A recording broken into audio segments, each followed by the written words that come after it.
Good morning students. आज हम second chapter हम पढ़ने जा रहे हैं globes and maps.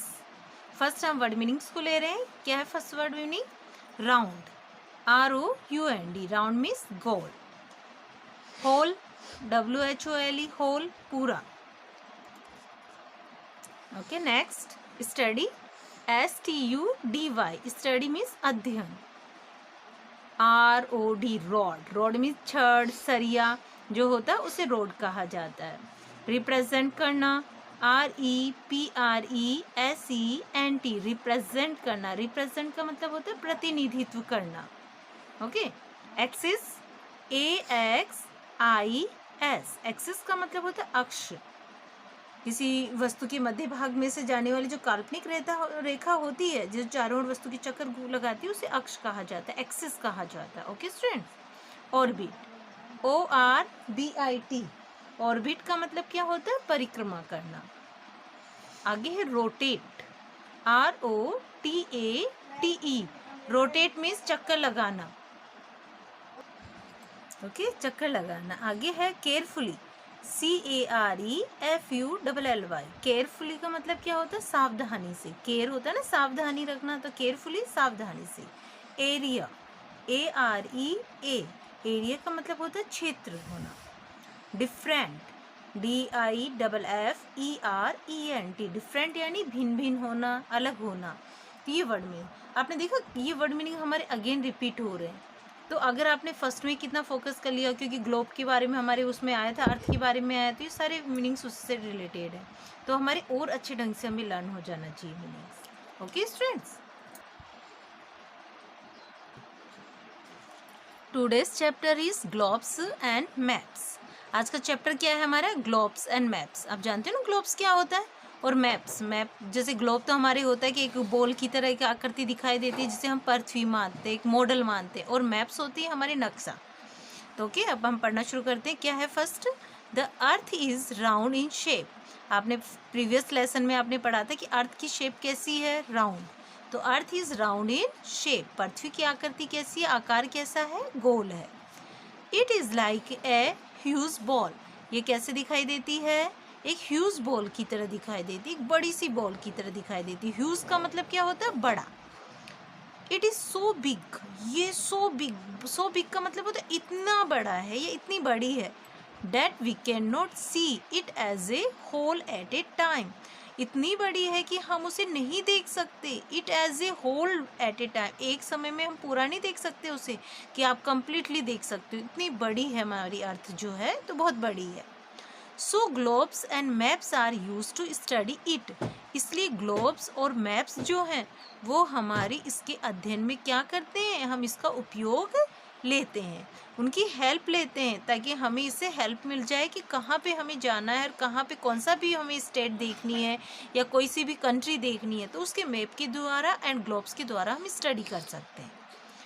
Globes and maps are a means to study the earth, globes और मैप्स जो है एक मीन्स है। मीन्स का मतलब क्या होता है? साधन है, माध्यम है। स्टडी द अर्थ, पृथ्वी का अध्ययन करने का एक साधन है। ओके स्टूडेंट्स, आगे globes, a small model of the earth is called a globe, एक छोटा सा मॉडल जो होता है अर्थ का, पृथ्वी का, उसे हम क्या कहते हैं? ग्लोब कहते हैं। The road of the globe represent the axis of the अर्थ, और जो ग्लोब के अंदर रोड होती है, रोड का मतलब जो छड़ होती है उसमें, वो क्या करती है? रिप्रेजेंट करती है। रिप्रेजेंट्स करना यानी प्रतिनिधित्व करती है, एक्सिस ऑफ द अर्थ, पृथ्वी के अक्ष का रिप्रेजेंट करती है। The globe is placed on a stand in the same position as that of the earth's axis to the plane of its orbit. The globe is, जो globe है, placed on a stand, उसको एक स्थान पे मतलब रखा जाता है, उसको स्थापित किया जाता है एक स्टैंड पर, इन द सेम पोजीशन, उसी स्थिति में, एक स्थिति में किया जाता है, as that of the earth axis to the plane, ताकि क्या होगा कि जो पृथ्वी का एक्सिस अर्थ है उसके ऑर्बिट पे, उसके कक्ष पे हमें दिखाई दे, स्पष्ट मतलब नजर आए, वो ऐसे प्रूव करते दिखाई देता है। ओके, तो placed on a stand in the same position, उस ग्लोब को उस प्लेस पे रखा जाता है एज डेट, ताकि जो पृथ्वी का अक्ष है to the plane of its orbit, ताकि उसके कक्ष पे से उसका परिक्रमा करते हुए उसको नजर आए, जैसे कि आपने इसमें देख रहे हैं इस पिक्चर में। और student you can see it, आप देख सकते हैं ना। तो ये हमारे क्या कि ग्लोब को इसको बताया गया, और ये रॉड के द्वारा इसमें रिप्रेजेंट कर रहा है, यहाँ पे ये रॉड लगी हुई है। तो जब आप उसको देखना होगा तो उसको जब आप मूव करेंगे इधर से उधर, तो अपना ये डायरेक्शन, उसका एक्सिस आपको नजर आ जाएगा कि इस पे प्लेन टू इट्स ऑर्बिट पे नजर आ जाएगा। Okay, on the globe we can see only half of the earth at a time.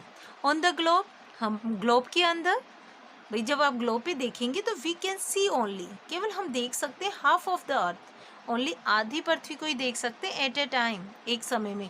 अब देखिए कैसे जनरली देख सकते हैं, आप देखेंगे तो इधर वाला पार्ट ही देखेंगे ना, उधर बैक साइड में तो आप कब करो देखोगे, जब आप टर्न करोगे, आप उसको यू मूव करोगे, इधर घुमा के करोगे, तब आप देखोगे। तो हम ओनली वन टाइम में हम क्या देख सकते हैं, ओनली हाफ देख सकते हैं हम अपनी पृथ्वी को, अर्थ को केवल हाफ में देख सकते हैं। To see the other half we have to rotate it, और जब हमें उसका अदर हाफ देखना होता है तो हम उसे रोटेट करेंगे। रोटेट का मतलब क्या होता है, उसे घुमाएंगे। जब उसे हम थोड़ा सा चक्कर देंगे या घुमाएंगे तो वो रोटेट होगी, तभी हम उसको देख सकते हैं। If we look carefully at the picture of the globe, यदि हम क्या करेंगे, केयरफुली, ध्यान से, सावधानी से उस पिक्चर को देखेंगे, ग्लोब की पिक्चर को, ग्लोब को देखेंगे ना, उस पिक्चर में जो भी इसमें इंडिकेट होता है उसको देखेंगे, तो we can see that it has some blue areas. तो आप क्या देखेंगे, आपको पता है, सम ब्लू एरियाज देखेंगे, कुछ नीले से एरिया देखेंगे, क्षेत्र देखेंगे, आपको दिखाई देगा। This areas are water bodies, ये जो ब्लू एरियाज है वो क्या है, वाटर बॉडीज है।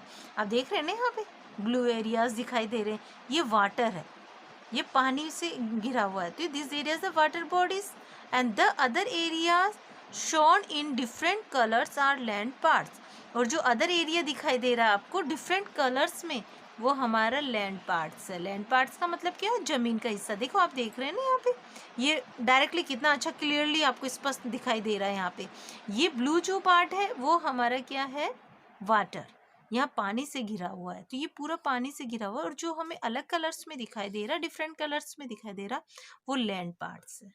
ओके स्टूडेंट्स, तो ये सारा ये ध्यान रखना, ग्लोब हमारे किसके लिए आता है, क्योंकि हम पृथ्वी को पूरी देख ही नहीं सकते। आप देख सकते हैं, नहीं देख सकते, तो इसलिए हमने एक इमेजिंग पॉइंट को लेके चले कि हाँ is a globe, globe is a model of the अर्थ, है ना। तो ये हमारे अर्थ का एक मॉडल है, और इसी के द्वारा हम इस पे देख सकते हैं पूरे हमारी जो वर्ड है पूरा इंडिकेट हो रहा है, और इसी को हम इस पे फोकस कर सकते हैं कि जब when you can see others states you can see it. तो आप जब भी कोई स्टेट्स को आप इस पे फोकस करना चाहते हो, उसको रोटेट करेंगे तो आप उसमें देख सकते हैं, और ऐसे आपको आइडिया हो जाएगा कि in which oceans, in which countries, in which continent, तो ये सब आपको इसमें क्लियरली नजर आ जाएगा। ओके स्टूडेंट्स, तो ये सब आपके आज के टुडेज इनफ फॉर टुडे, है ना। तो आज के लिए हम इतने ही वर्क को लेंगे। Okay, thank you.